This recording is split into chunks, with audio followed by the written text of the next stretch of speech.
y ahora aterrizamos en uno que, sin duda alguna, puede darnos una panorámica de, por ejemplo, cómo puede ayudar en un plazo razonable, no corto, por cierto, a esta ley al consumidor final. Ya en línea, según me están confirmando, el doctor Lizardo Bolaños, coordinador técnico del programa Guatemala No Se Detiene. Doctor Bolaños, gracias por contestar llamada, gracias por estar acá. Buenos días. Buenos días, un gusto estar siempre en tu programa y saludos a la audiencia. Gracias, doctor. Empecemos por el principio, diría alguien. Cuando se habla de ley de competencia, ¿qué es lo primero que cree usted que hay que poner sobre la mesa? ¿Qué es lo que, como usted se imagina, una explicación corta de lo que significa esto, por ejemplo, para los empresarios? Mira, básicamente estamos hablando de un marco jurídico. Y así como se tiene un marco jurídico para lo que se tratan las relaciones entre consumidores y empresas, este es un marco jurídico que de alguna manera establece relaciones o el marco jurídico de relaciones entre distintas empresas. Esa sería la forma más sencilla, creo yo, de poder ejemplificar de qué es lo que estamos hablando. Claro, pero ya traduzcamos eso a la acción, al día a día. ¿Esto cómo se puede llegar a notar en un plazo? Algunos dicen 1 año, otros dicen 2 años. ¿Qué dice usted de eso?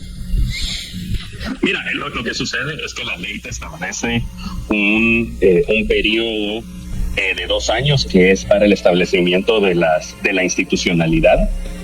Y después de esos 2 años ya empieza el proceso de investigación mismo de la ley.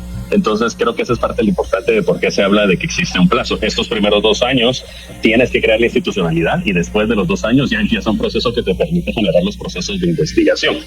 ¿Qué es lo que sucede? Volviendo al tema como la Dirección de Atención al Consumidor, primero tienes que crear la institución que va a estar a cargo de los procesos de revisión de las normas y del cumplimiento de las mismas, y después ya puedes entonces empezar a realizar el proceso de aplicación. ¿Qué es lo que uno vería? Pues a partir de 2 años se empezaría a generar el proceso que permite la realización de las investigaciones, de la generación de los expedientes para identificar si se encuentran algunas prácticas que esta ley no permite realizar.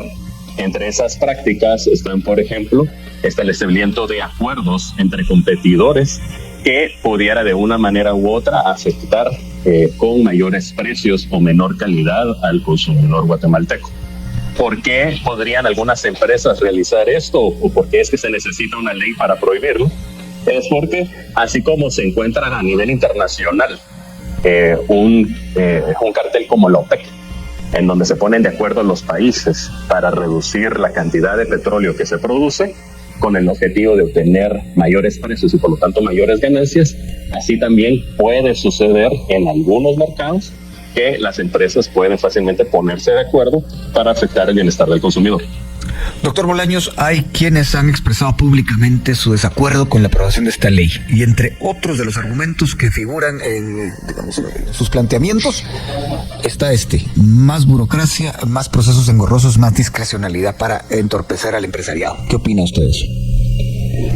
Mira, yo creo que siempre es bueno tener una preocupación alrededor de cómo se pueden hacer mejor las cosas dentro del gobierno. Creo que siempre es una crítica sana.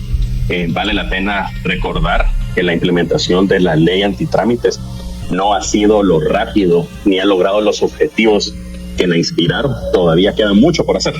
Y entonces, en ese sentido, creo que es una crítica que siempre tiene que tenerse en mente y que tenemos que impulsar. Ese es un tema. Ahora bien, eso no significa que simplemente porque se tienen esos problemas no se debieran de buscar mecanismos de atención a algunas problemáticas sociales que pudieran estar existiendo. Entonces lo importante es cómo se logra adecuadamente el proceso de integración de un reglamento profesional de alto nivel y cómo se logra contar con personal de alto nivel con experiencia en la administración pública que permita también evitar los excesos y legislación que termina simplemente entorpeciendo la operación de las empresas. Porque definitivamente si esa fuera la dirección sería negativo y esa crítica siempre es valioso atenderla. Voy con otra crítica que he escuchado mucho. La verdadera competencia no necesita de ninguna ley. ¿Qué dice usted de eso? Yo creo que la ley no solo se enfoca en la preocupación alrededor del mercado, también hay un enfoque importante a lo que se llama abogacía de la competencia. Y ese es un rol que también tiene la superintendencia. Y eso es identificar los marcos jurídicos, los marcos normativos y reglamentarios que el gobierno mismo podría estar implementando que entorpecen el funcionamiento de los mercados. Existen muchos ejemplos. A veces tienen que ver con temas arancelarios, a veces tienen que ver con temas no arancelarios, a veces tienen que ver con los permisos de operación, a veces tiene que ver con la facilidad de los registros, que al entorpecer generan la capacidad que uno o dos oferentes se encuentren dentro del mercado, generando problemas importantes de competencia. Te doy un ejemplo. Creo que sería muy sano que una de las primeras acciones que pudiera realizar la superintendencia, antes que entrar incluso a los mercados privados, es que haga un análisis y una crítica profunda y una propuesta de mejora sustancial a cómo funciona el registro de adquisiciones del Estado. Allí se ha mencionado de manera frecuente que existen problemas de competencia. Si quiere entonces la superintendencia mostrar efectividad, mostrar que entiende los problemas y generar impacto de inmediato beneficioso para la población, la superintendencia debería empezar haciendo un análisis de fregada mismo y cómo el gobierno mismo entorpece los procesos de competencia. Una pregunta que se repite mucho alrededor del tema de esta ley es el precio de las medicinas. Esto usted lo recordará, doctor Bolaños, por una plática que dio, una charla que dio en el Congreso, el representante de una casa farmacéutica, hablando de cárteles, hablando de ponerse de acuerdo para los precios.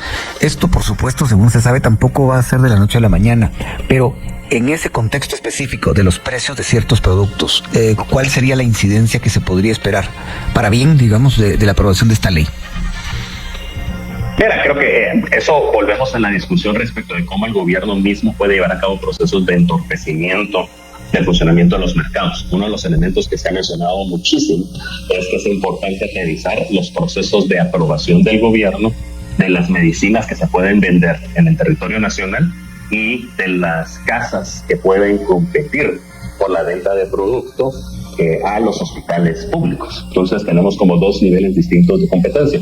Y lo que uno esperaría es que la superintendencia genere evidencia, genere recomendaciones que luego puedan ser implementadas por los órganos correspondientes. Obviamente aquí hay un rol importante del Ministerio de Salud, hay un rol importante del Ministerio de Finanzas y hay un rol importante del Congreso de la República, porque alguna de la normativa pues obviamente termina tocando elementos legales. Entonces, esos son elementos que no se van a resolver de la noche a la mañana, van a necesitar un adecuado análisis y profundidad, y lo importante es que la superintendencia, estando desde adentro, debiera de poder generar las recomendaciones que se necesitan para destrabar y hacer una reforma profunda a cómo funcionan estos sistemas.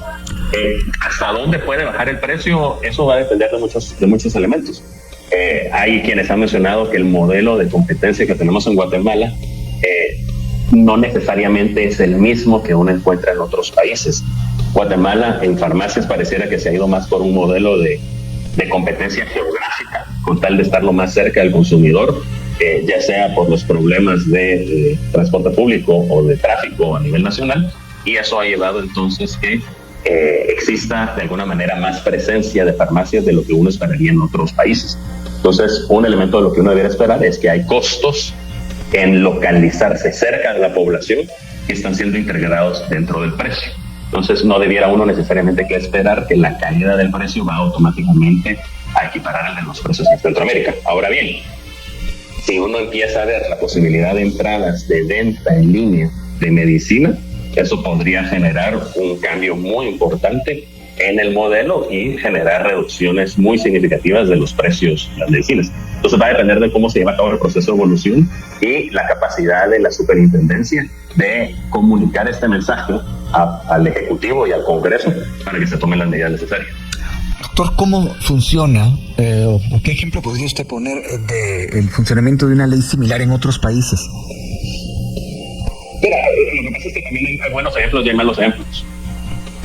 Y creo que eso es una Hablemos de ambos. Debes tener en cuenta. Te doy un ejemplo bueno y un ejemplo malo, ¿te parece? Me parece perfecto. Un ejemplo bueno es cuando se lleva a cabo el proceso de desincorporación de la Telefónica norteamericana, que durante muchos años había llevado a cabo procesos de acumulación de innovación, de ciencia y tecnología, y que simplemente no los ponía a disposición del público porque sabía que con las tecnologías viejas todavía podía hacer mucho dinero. Entonces retenía las innovaciones para evitar que esas innovaciones dieran brincos tan rápido que no le permitiera de alguna manera generar ganancias de las innovaciones intermedias. Entonces eso se considera como un caso de éxito de la legislación de competencia norteamericana.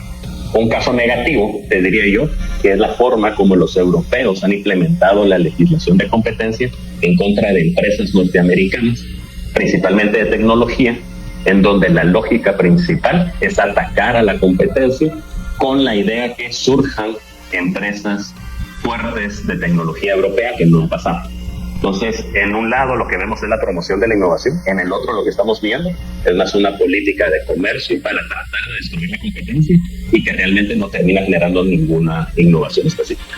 Partiendo de esos dos ejemplos que creo que son muy claros, ¿de qué depende de que en Guatemala nos decantemos por un lado o por otro? ¿Por el lado de algo positivo y por el lado de algo que no lo sea? Bueno, yo creo que un elemento importante es poder integrar este tipo de órganos con gente profesional, con gente que sepa de economía, especialmente. Derecho es importante, pero te diría que teoría económica todavía lo es mucho más. Y que tenga conocimiento profundo del tema. Porque no es suficiente con haber estudiado los primeros 2 cursos de economía para creer que uno sabe de economía. Es muy distinto todos los temas de organización industrial y de teoría de juegos, que son elementos importantes para poder comprender exactamente cómo es que se realizan los procesos de estrategia de competencia de las empresas. Entonces, creo que ahí es muy importante que en el proceso de integración y del involucramiento de la academia en los exámenes que se deben de realizar para la gente que va a incorporarse a esto, tengan un buen nivel y que la academia ayude a discriminar los que saben de los que no saben. Eso tal vez es uno de los elementos más importantes. Con esta ley empieza un proceso de escudriñar con exámenes académicos la capacidad analítica de los cuadros que van a integrar el gobierno. Y lo que necesitamos es que ese proceso no vaya a estar politizado. Bueno, sí, complejo todo lo que usted plantea y pone sobre la mesa, doctor. Y me gustaría volver a quienes se han mostrado opuestos a esta aprobación. Entre otras cosas, dicen que esta ley podría incrementarle los costos a las empresas. ¿Qué opina de eso? Yo te voy a ser muy honesto. Yo creo que las versiones anteriores y algunas de las versiones que se trataron de aprobar, enmiendas que se impulsaron, sí, efectivamente, pudieron haber generado muchos de esos problemas. Porque muchas de esas iniciativas tenían de alguna manera el enfoque de cacería de brujas. Más que tratar de resolver problemas de mercado, lo que estaban tratando de hacer era generar presión en empresas, porque eso le resolvía 2 problemas. 1, podemos atacar a financistas de otros partidos políticos, o 2, podemos amenazarlos de que si no me financian la próxima campaña electoral, entonces no los voy a atacar con esta ley. Entonces son elementos muy importantes en ese proceso de discusión que había que tratar de eliminar de la normativa. Y en eso tal vez 2 de los elementos más importantes que se logran eliminar es 1, se elimina todo el tema penal, que era un elemento importantísimo. 2, se elimina que la información resguardada no sea de acceso al investigado, lo cual puede ser un problema por parte de la autoridad de abuso. Y un tercer elemento es que se establece un proceso claro que permite entonces generar mayor certeza a los investigados de cómo es que el proceso va a realizarse. Esos son elementos importantes para desactivar los sobrecostos que podría generar una cacería de brujas. Claro, esto no es garantía, porque siempre es importante que el reglamento haga sentido y que las autoridades que terminan siendo nominadas tengan muy claro la importancia de un desempeño profesional. Puedo colegir que de esto que usted me dice, doctor, que como prácticamente toda actividad que tenga que ver con el Estado, y el Estado somos todos, hay una necesidad enorme de que haya un seguimiento ciudadano de esto. ¿Cuál es el siguiente paso? ¿En qué tiene que fijarse la ciudadanía de lo que viene en relación con esta aprobación? Ha señalado un importante. Hay que recordar cuando Jefferson dice que el precio de la libertad es la eterna vigilancia. Y algunos quisieran no poner atención a esa responsabilidad, y efectivamente la eterna vigilancia es valiosa. Y aquí te diría que hay 2 pasos. Uno tiene que ver con la elección de las autoridades, y las autoridades las van a determinar a partir de una selección que hace el presidente y Consejo de Ministros, de la selección que se realiza por parte del Congreso de la República a través de la Comisión de Economía, y el tercero es la selección que hace la Junta Monetaria.